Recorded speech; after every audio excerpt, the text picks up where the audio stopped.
Hey, what's up, y'all? So, we back. Welcome back to season 2 of the Heard You Beloved podcast. This is the first episode. It's been a long time coming. I definitely took a break because I had to get my mind right. And before I really dig too deep into the episode, I want to start off by apologizing for how I left things off to where I got in my emotions, right? I was frustrated and paying attention to the wrong things in terms of this podcast. I had to take some time away from this so that I can get my life in order, right? And to ensure that my mental health and my mind is right so I can be consistent in producing this for the world, for you guys, for the audience, right? How I left things off, I was too attached to this idea of an expectation in terms of numbers. But in the time that I took away from this situation, or the time that I needed, especially during holiday season, I had a friend, my sister Love, who she reminded me that I need to stick to the core and the purpose of what I'm doing and why I'm doing it, and to focus on that versus being too focused and honing in on numbers, right? Because we understand what social media is and how things get trickled down, things get finessed, things get twisted so that the information that people are receiving out in the world gets contrived and moved around, for lack of better words. And she reminded me that you need to stick to your mission, stick to being reminded or sticking that energy and foundation of what's the purpose of this, right? And the purpose of this podcast is for me to address different topics that affect us, people of color, right? Black, Latino, or what have you, the Caribbean, Central America, Africa, etc., etc. But more so in America here, people from the hood. I'm born and raised in Harlem. I was in Harlem for 32 and a half years of actually pretty much my whole life. Born and raised in Harlem. Through lived experience of everything I've been through, I've seen a lot. And I know that there's this thing that's missing when it comes to us surrounding the conversation of healing, love, being there for one another, and human connection, right? Because we oftentimes get so caught up in, the negative propaganda that exists outside of social media. Because outside of social media, life is still life.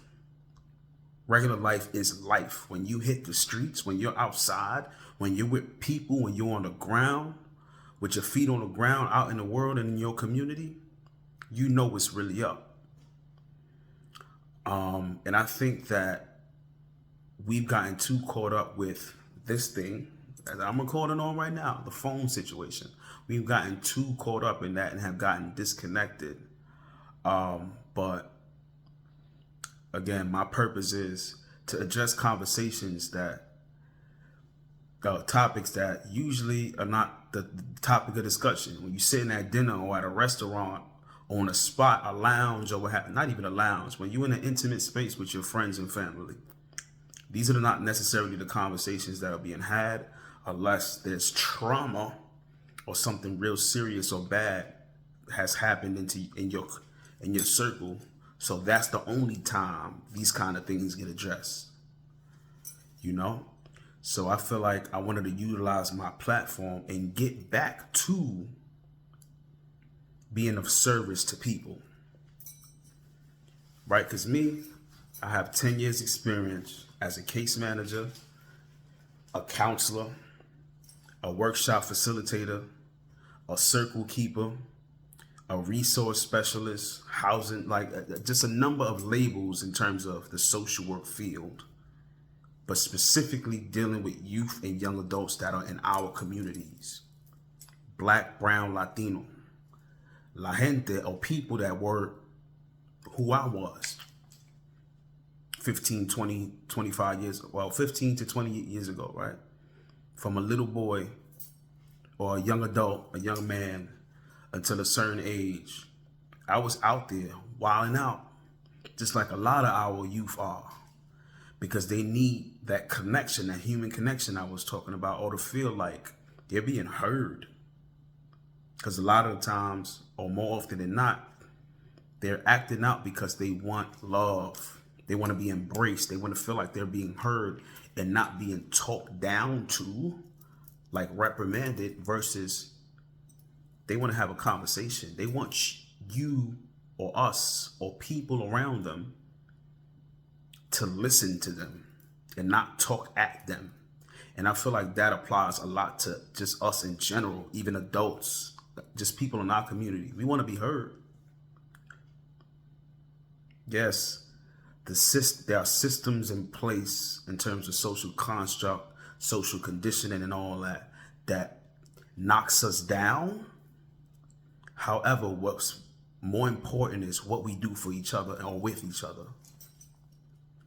And that's where the disconnect is.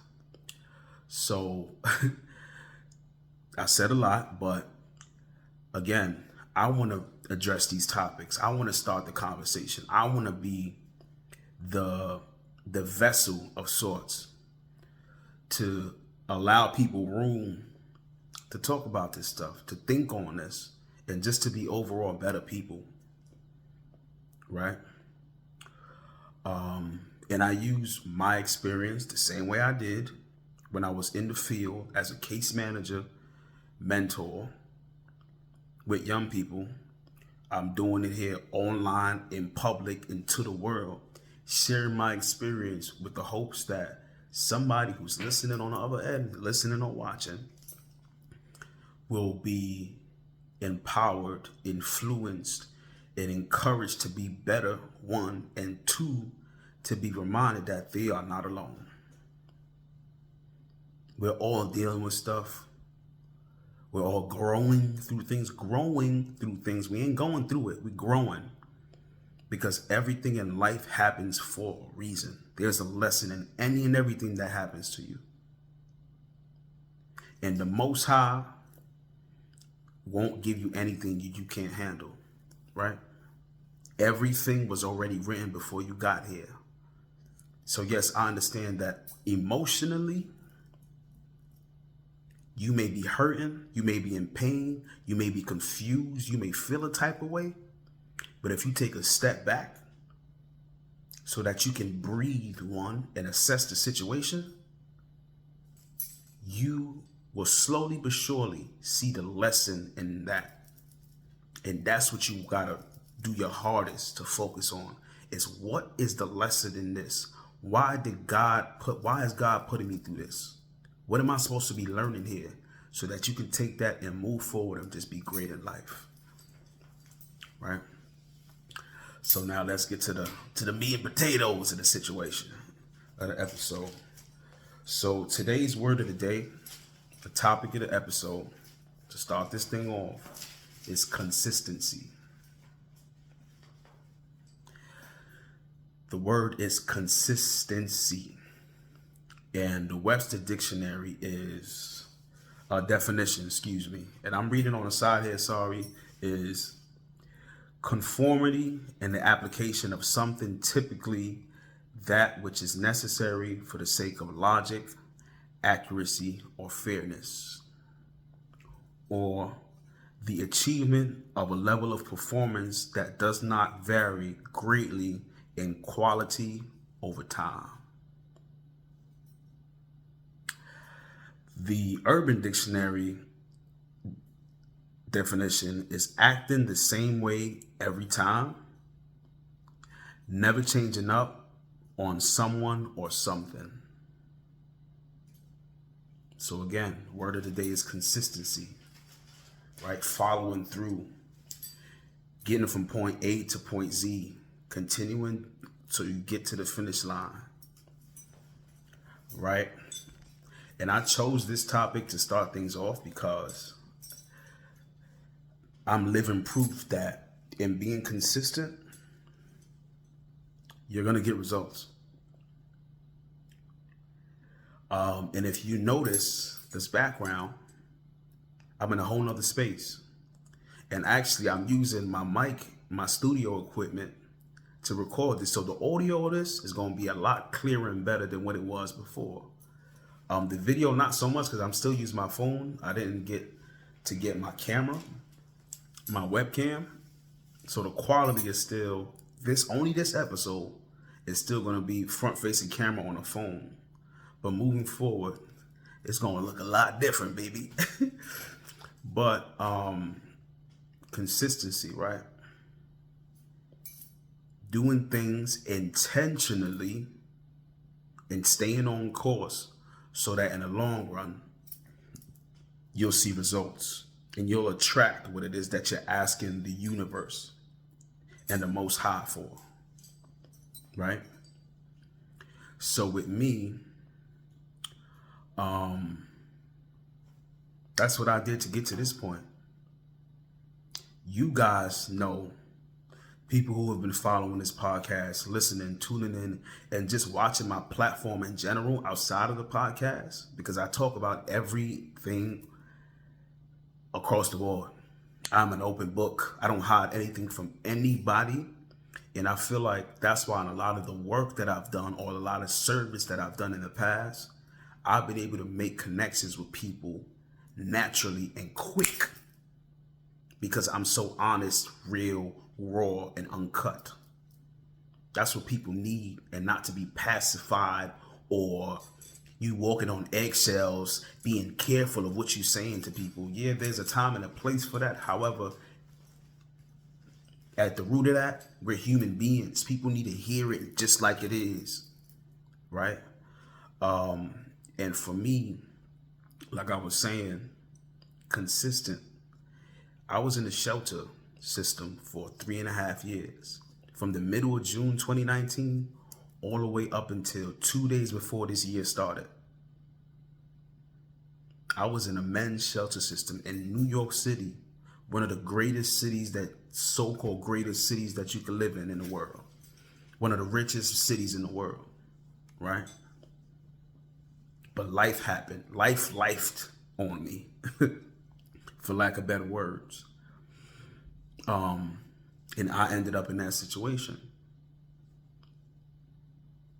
And prior to that, 1.5 years before that situation, I had been removed from where I lived at for all my life for certain reasons, which I'm not necessarily going to address here because I don't want to put my family out there like that. And I feel like I've said that before. But there is a reason and a trajectory of as to why things happen. And it was just a domino effect of choices that I've made, but also enabling behavior, right?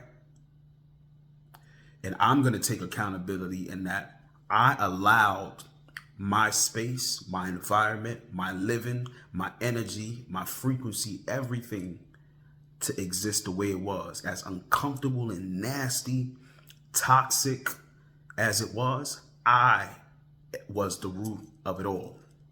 It is on me, and I have to take accountability for that. And I always will, and I'm not going to sit here and point the fingers, because the moment and the day I chose to stop being how I was, the entire world shifted, not only for me, but the people who were around me, who I enabled their behavior and who were living vicariously through me and how I existed. The minute I decided it's time to focus on self first, everything shifted. initially in a bad way, but it was for a reason. Like I said before, there was a lesson in that to teach me to focus on me and not allow outside forces, things or ideas to control my life. Right? So I had been in the shelter system, 3.5 years. And just this summer in September or October, or the fall, I even documented this on my TikTok page that I made specifically to document my experience of all this, which later down, and probably a year from now, 6 months to a year, I'm gonna reveal that source. Because I build a following through that too, because of the motivation, the motivational aspect of me, my energy, who I naturally am. The thing I'm doing here with this platform as a podcast, I was doing on a podcast, on a whole platform under a different name, a whole different situation that people have no idea about. Some people might, some people might not. But I'm sure the majority of people who know me personally, you know nothing of what I created because of the situation I was in. And through that, just like I did initially with this podcast, I was able to purge and get things out of my head and off my spirit, off my conscience, so that I can ensure that I did not lose my mind while being in the shelter system. Because that is the bottom of the bottom. To be in that predicament for a long period of time, the way I was, being with people who are physically, emotionally, spiritually sick, can potentially affect you to the point where you mirror what's around you in that predicament. But my will was stronger. My will was so strong. I knew and understood and processed the reality that this is a temporary situation. I've been through other things that are similar to this. So this, I'm not going to say that it was a easy breezy type situation. However, it didn't affect me to the point where I lost myself in that. I didn't go to become a drug abuser. I didn't go to utilize synthetic drugs so that I can cope with the fact that I'm in a position that is temporary. I didn't go to becoming an alcoholic per se, but yes, there were moments where I drank more than I usually would. And that was my vice, my coping mechanism. I didn't go to becoming a violent person. I didn't go to just becoming a whole nother person just because of a circumstance. I held my ground and my energy. Yeah. If you know me on a personal level, you know how I give it up. But I was very intentional and consistent in my isolation and solitude from the things in that space. And when I say solitude and isolation, yes, I was in the facilities. I didn't speak to anyone. I didn't associate with anybody. I didn't make friends. I hardly even spoke to anybody there unless necessary. I focused on remembering that, listen, this is temporary. I don't have to be in this. I don't have to associate with this. I am not of this thing here. So yes, I was in rooms, 7 other men, 10 other men, 14 other men, 15 other men, shared spaces in a facility type situation. Get what I'm saying? But don't talk to me. I have nothing to talk to you about. We have nothing in common at all. This temporary situation does not make this a common thing, and this is not something that I'm okay with, right? I've seen people in that predicament that are genuinely happy to be there. They're comfortable. You know how where we from the hood. We be on the block.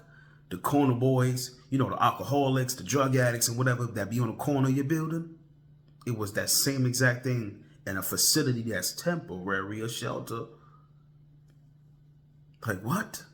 How can you be so comfortable and sitting in this space, one, with all the smells, the bad energy, just that, and then two, you will sit there all day. I'll leave at 6 in the morning, come back at 11 at night. You in the same spot. How are you so comfortable here? I don't understand it. I was so uncomfortable the entire time there, but I made it through just like I did any and everything else in life, through being consistent. So back to that, what I was saying was September, October, I documented on that side platform situation. I spoke on, for the next 60 days, I'm going to be consistent and putting in the work that's necessary to get me out of this position. Housing applications, job applications, reaching out to people, my network, my resources, right? And from that day until the date of 2 days before this year started, I put in work. I shifted my energy, but I put in work every 2 days, like this, applications, calling, texting, emails, like this, clockwork. And it didn't take up until, well, yeah, I got selected for the apartment, but it didn't take until a month before that, where I was at my lowest, like a real low, to where, like, psychologically, I was so out of it. I was exhausted. I was tired all the time, because it started to catch up on me. It was like, yo, something has got to give, but I'm so tired of this. For weeks, I hadn't been sleeping, right? I'm already a light sleeper, one. So any small noise I heard in that place, I was waking up. So I had, for 3.5 years, almost 4 years, I didn't get a night of 8 hours of sleep. So for weeks prior to me acquiring and being in this position now, I was just up for days at a time. Just tired, exhausted, right? Hurt. But I grew more silent, and then eventually I started to think, like, there's something wrong here. Something is not sitting right. Mind you, it had been the middle of November now. I had gotten picked for an apartment in the middle of October. I would say 2 weeks before Halloween. It was going on close to Thanksgiving, and I'm sitting there like, something is not right. Why is it taking so long for me to supposedly have been selected and approved for an apartment, for me to still be in this position? What is going on? So that thinking and questioning was eating me up. It's eating me alive. That's where the heaviness came in and all that, right? So I stayed in that for a while. And eventually something kicked in, and I heard a name. Like, I have been thinking about these person, actually. It's one person, because she used to be a supervisor at an agency I worked for.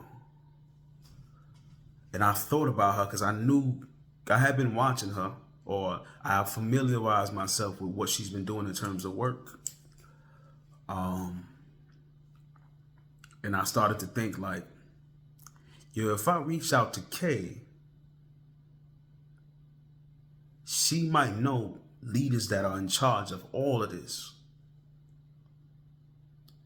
That thought process, that question or idea came to me. But then your mind started to make that noise and said, nah, leave that lady alone. She ain't got nothing to do with that.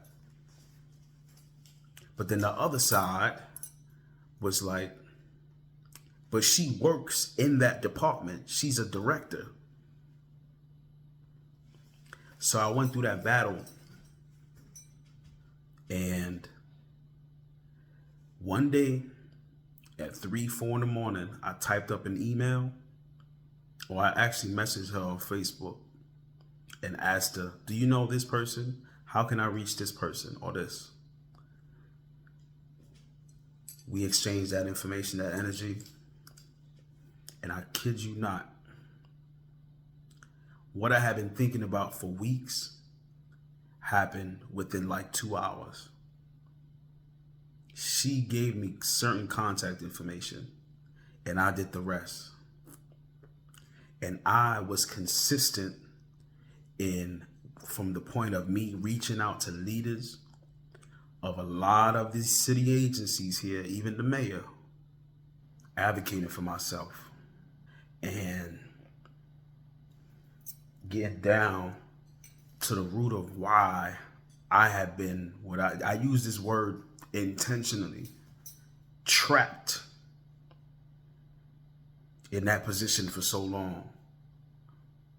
While I had my housing opportunity was being sabotaged.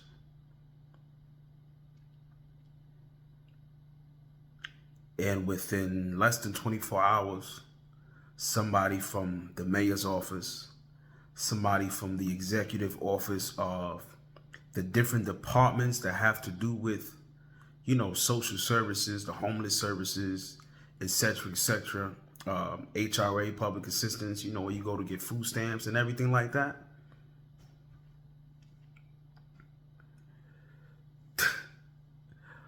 Whoever that commissioner, those commissioners actually, because it's plural, it's more than one. I had a whole team of leaders of all these city entities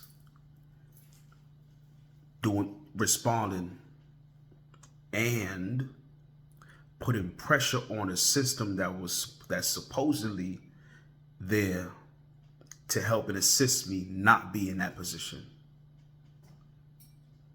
These people were not doing their jobs. The workers, the supervisor, the director, the coordinators, the housing specialists, a whole team of people did not do their job. And for me, I don't want to say this, but then I gotta speak my truth. I honestly feel like they have this finesse system in place to where the people who don't advocate for themselves get tricked out of opportunities so that they can steal that money. Because at the end of the day, it's physical checks being printed, right, from these systems to get people out of the position. And the person who needs the help doesn't touch that money.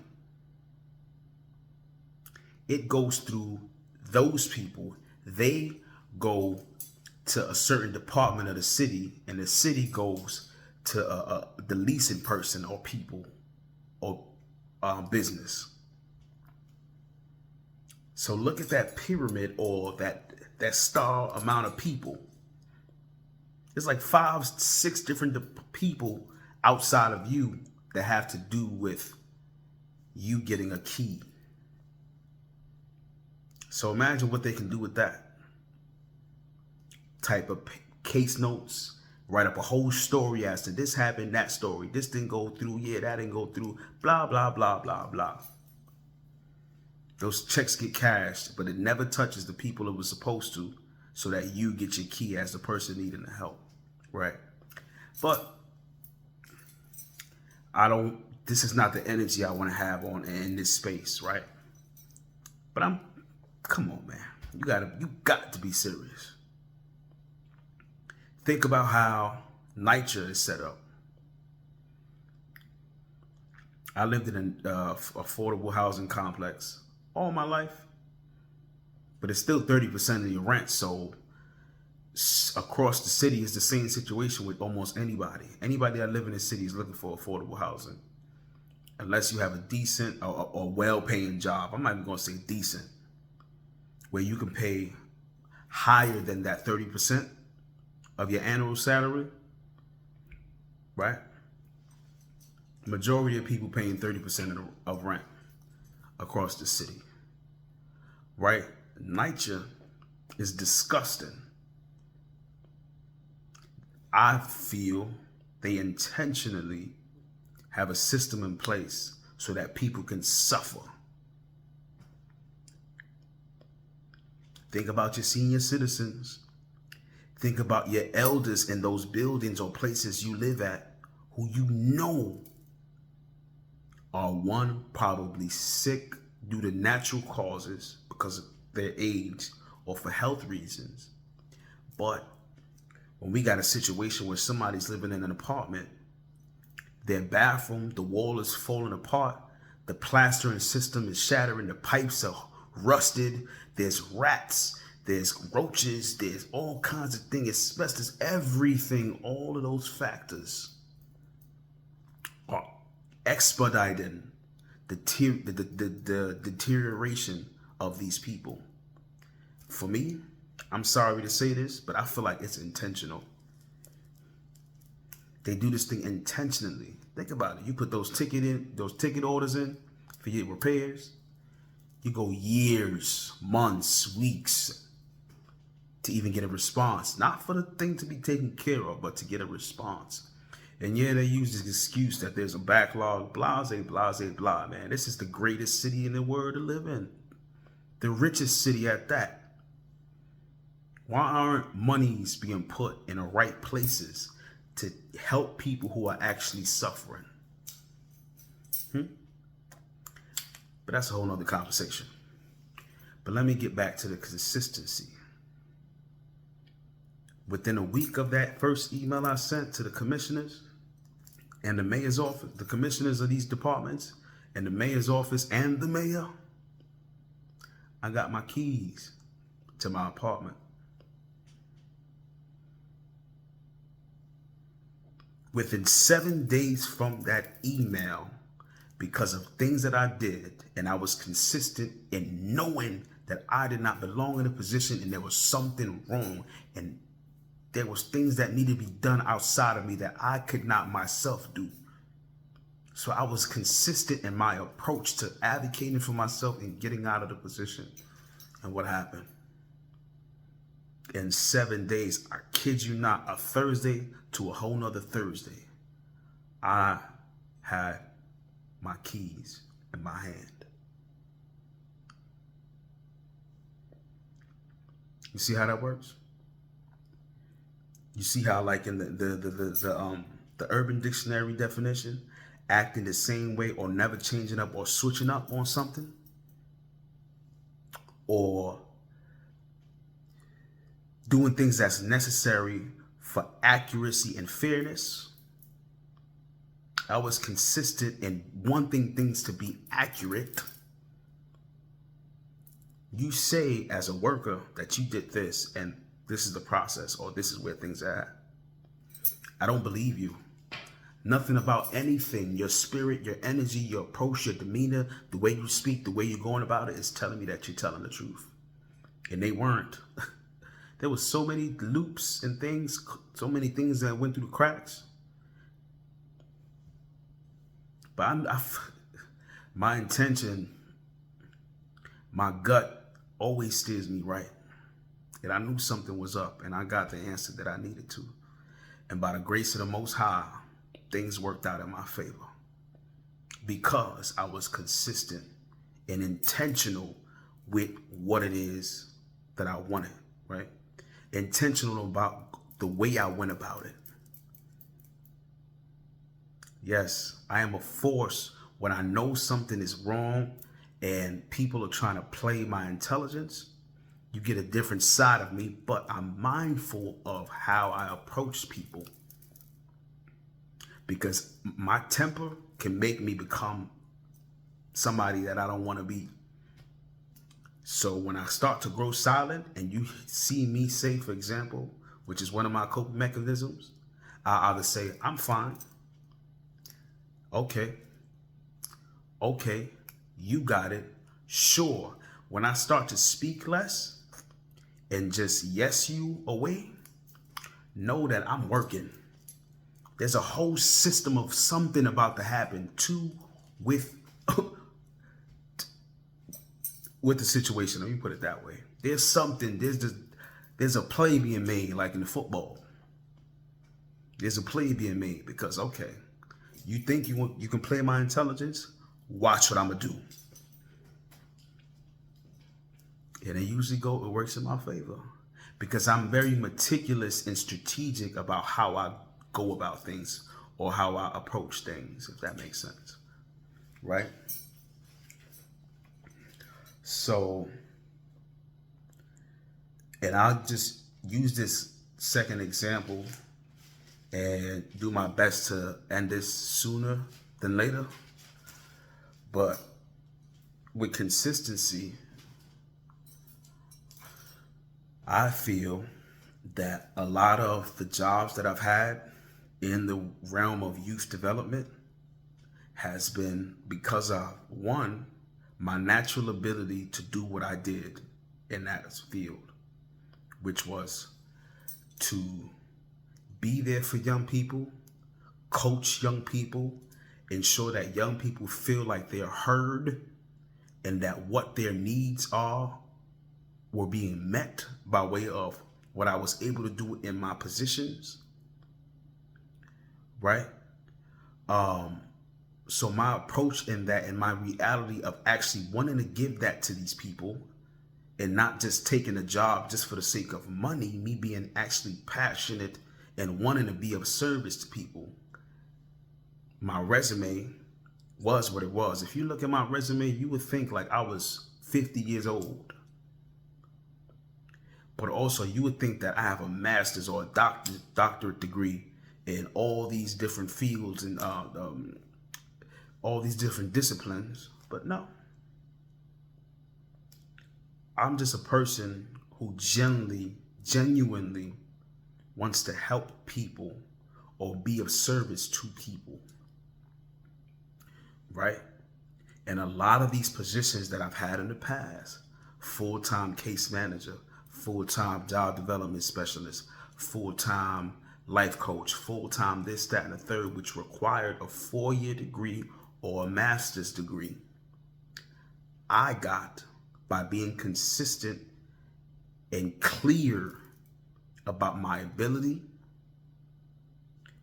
and what I've done across my experience in youth development.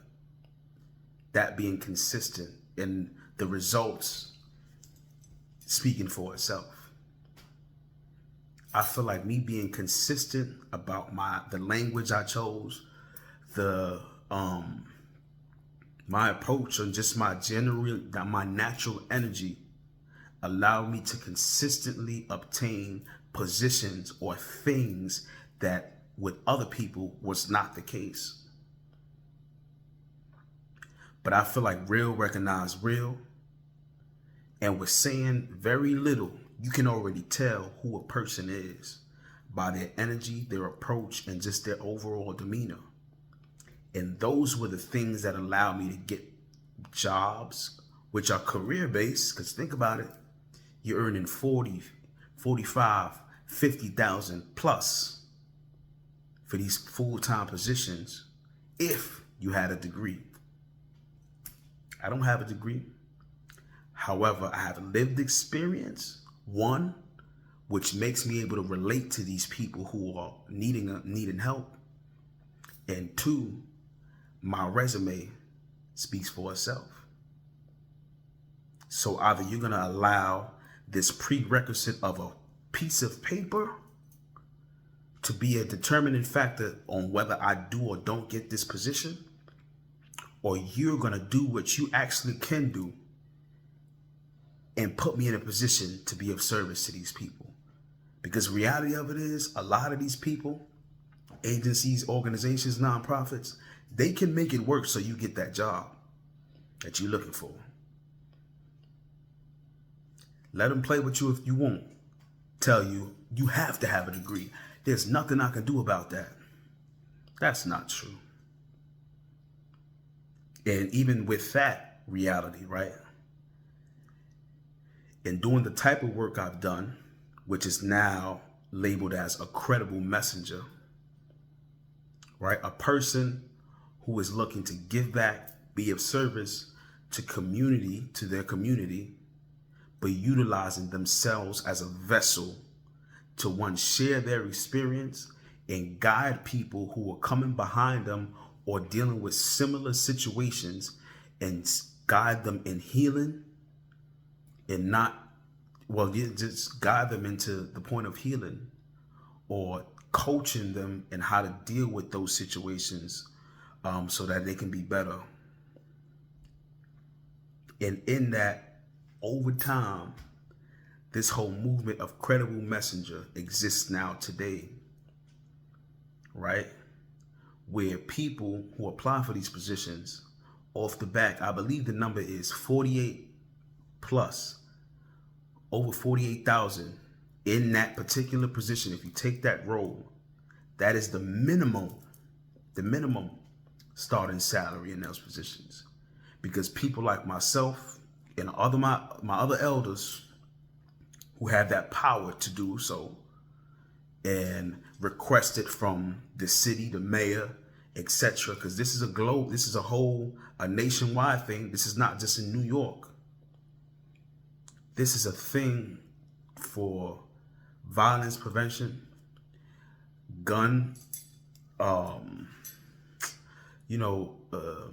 shooting, gun, and things of that nature, like violence prevention, and a number of things for preventative measures to keep people in our community from going through the worst of the worst.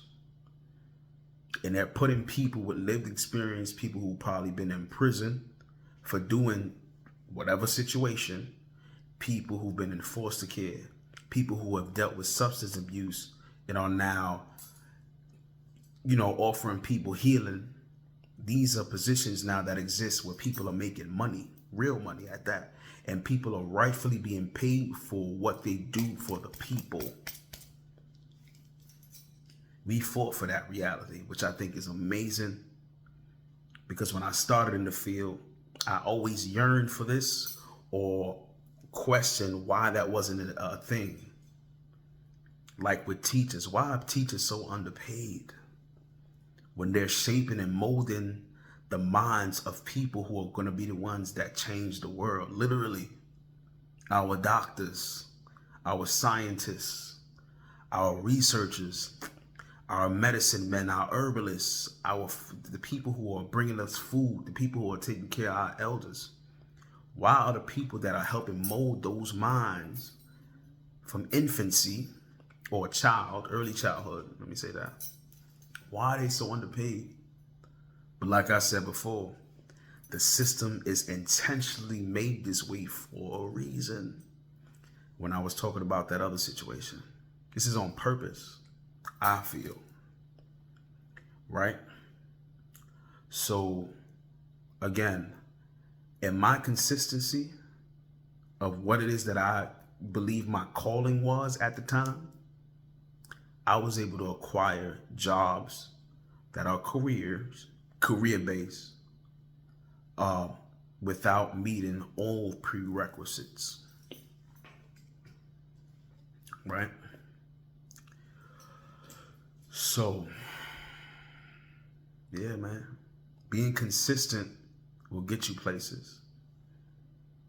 That's if you are clear about your intention behind something, or clear in what you want, right? Once you speak on something and put it out into the universe, believe in it, and pray on it, and can keep that in your mind, in your spirit, in your heart, it's bound to manifest and become a thing, become real, because of what you believe in, right? Not sure if y'all have heard of this, watched the documentary attached to it, read the book, listened to the audio book, but The Secret. That's one source I can mention now It's been years. It's like 10 years since I came across that. But in being consistent and repeating or staying in a frequency or what have you of, this is what I want. I want happiness. I want joy. I want, let's say, love. I want to have a sound mind. I want to be physically well. If you continue to repeat this in your mind, you believe in that, you pray on that, and that is all that's wrapped up in your head,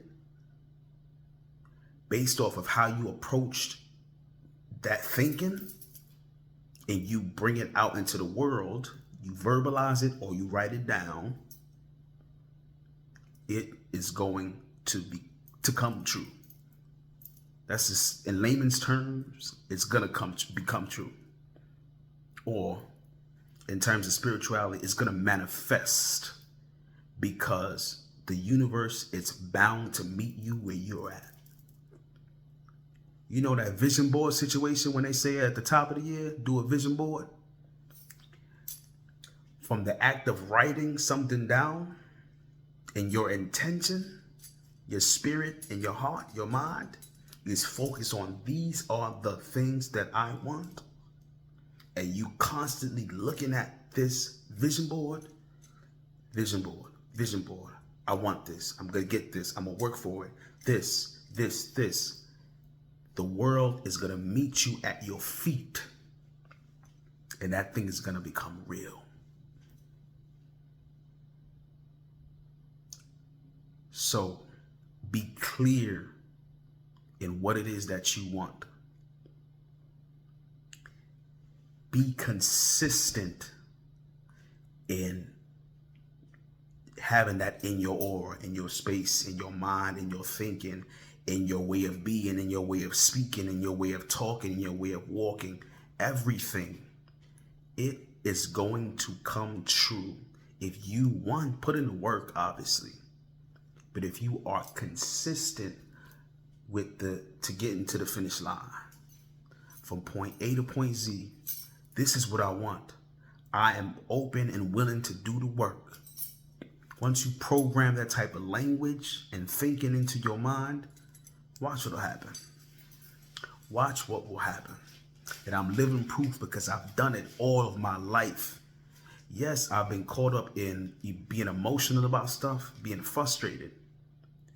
But like I said earlier, I've taken a step back to think on the situation and like, yo, what am I supposed to be learning here? Because there's a reason this is happening. There's a reason, and there is a lesson in this situation. And once I've gotten to that thinking and process, when I've taken a step back from the situation, that light bulb moment happened. And from then on, I got what it is that I wanted or worked for, which is the better way to say it, right? And the last thing I'm gonna end on is this. You know, I like to end things with advice or suggestions.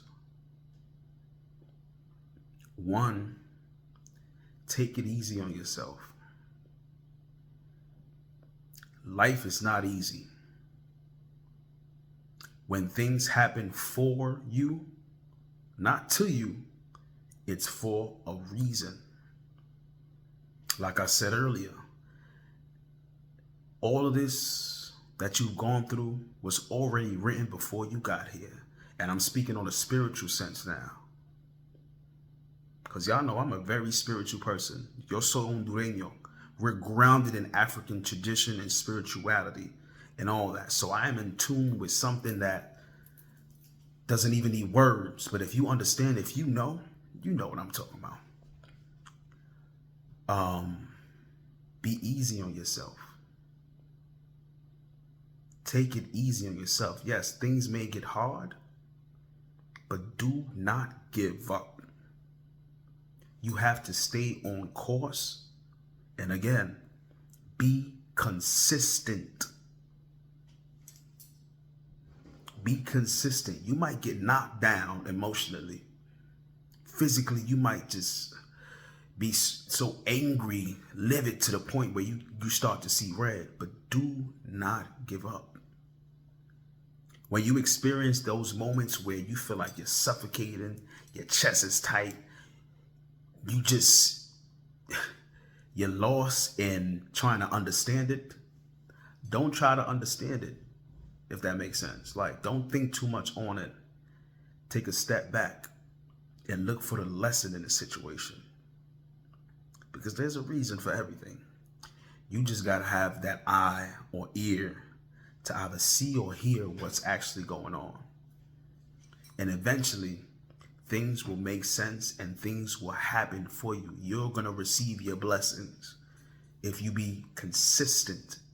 If you are consistent in what it is that you're looking for or want in life, or just in general. Take it easy. Take it easy. Take care of yourself.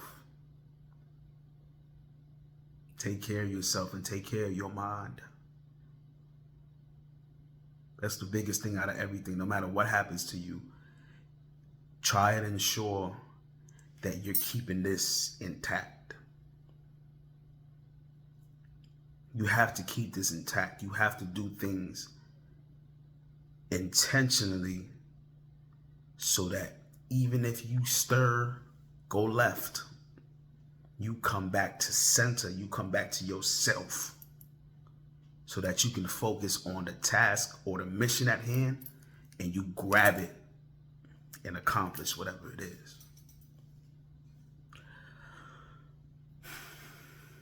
So consistency, ladies and gentlemen, consistency. And I'll leave with this in the comments. Let me know or how you accomplished certain things in life or how you overcame things by being consistent. Let me know in the comments how you've accomplished or overcame things by being consistent. I want to hear your stories. I shared mine clearly. And the purpose of this is to share my lived experience partly, but then also, again, as I mentioned in the beginning, and back in October when I started this is about speaking the truth, beloved. So thank y'all for tuning in to the first episode of season 2. I love y'all. Thank you. Be consistent.